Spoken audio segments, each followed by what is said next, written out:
অসমৰ চূড়ান্ত ৰাষ্ট্ৰীয় নাগৰিকপঞ্জীত অন্তৰ্ভুক্ত লোকসকলক এনআৰচি পৰিচয় পত্ৰ প্ৰদান কৰাৰ সৈতে জড়িত গোচৰসমূহ তালিকাভুক্ত।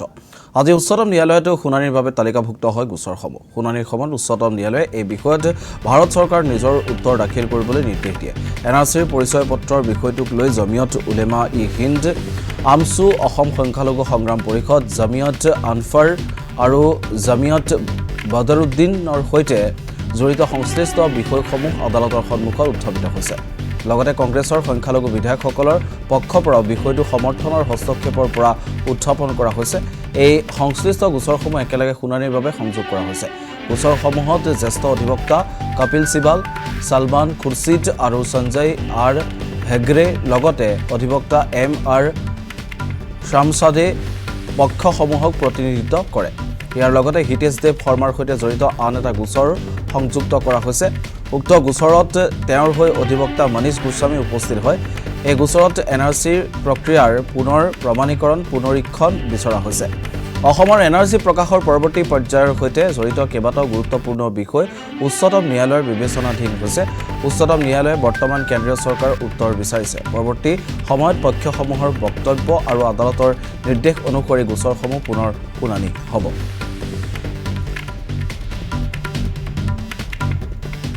সমস্যাৰ ভিতৰত এইটো এটা সমস্যা আছিলে যে অসমৰ ভয়ানক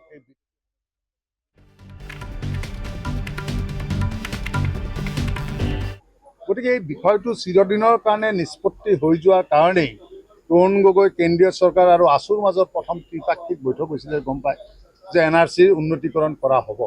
পৰৱৰ্তী সময়ত এনআৰচিত অলপ ভুল আছিল। আমি তেতিয়া আমছুৰ দায়িত্বত আছিলোঁ। গতিকে পাইলট প্ৰজেক্টৰ কাম ৰখি যোৱাৰ পিছত কেবিনেট ছাব কমিটি হ'ল। আছু আমছু গভমেণ্টে আলোচনা কৰি শুদ্ধভাৱে এনআৰচিখনৰ কাম আগবাঢ়ি গৈছে। In the meantime supreme কোৰ্টত এটা পক্ষই আহি এনআৰচি কেছটো লৈ আহিল। এটা দীৰ্ঘদিন শুনানিৰ অন্তত এনআৰচি বৰ্তমান আপোনালোকে জানে ফাইনেল ষ্টেজ। এনআৰচিৰ ফাইনেল ওলাই গ'ল। তাৰপিছত 19 লাখ মানুহৰ নাম বাদ পৰিল আৰু যিসকলে এনআৰচি পালে তেওঁলোকক আজিলৈকে আমি এতিয়া হেংগিং অৱস্থাত আছে। এনআৰচি কমপ্লিট হোৱা নাই।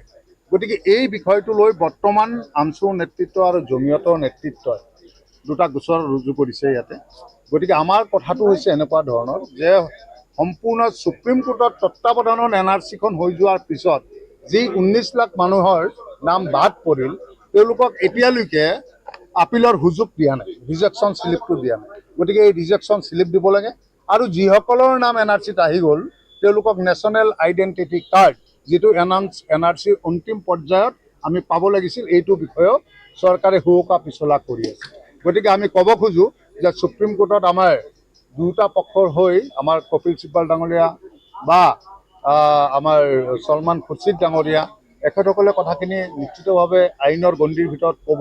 কিন্তু আমি ক'ব খোজোঁ যে গোটেই বিষয়টো চৰকাৰে জানি বুজি এনআৰচিখন নকৰি কমপ্লিট নকৰি হিয়াৰিঙৰ ব্যৱস্থা আপিলৰ ব্যৱস্থাটো নকৰি নেশ্যনেল আইডেণ্টিটি কাৰ্ড ইছ্যু নকৰি গোটেই বিষয়টো জটিল কৰি আছে আৰু বিদেশী সমস্যাটো জীয়াই ৰাখি তেওঁলোকে সস্তীয়া ৰাজনীতি কৰিব পাৰে।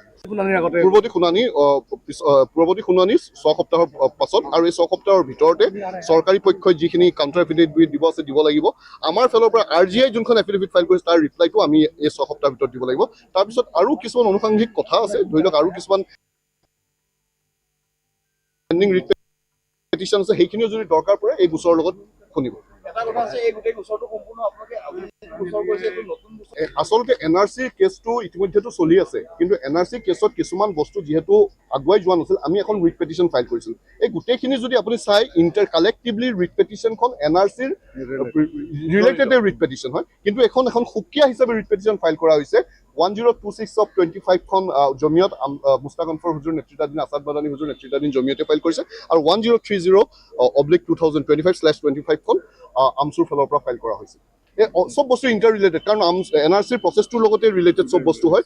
এনআৰচিৰ প্ৰচেছতে ৰুলত আছে যে যেতিয়া এনআৰচিৰ ফাইনেল লিষ্টখন ওলাই যাব, যদিও আমি অসমত বিভিন্ন সময়ত কয় এইখন ফাইনেল লিষ্ট নহয়, কিন্তু বিভিন্ন অৰ্ডাৰ আছে সুপ্ৰিম কোৰ্টত বা পাৰ্লিমেণ্টত জবাব দি আছে এইখন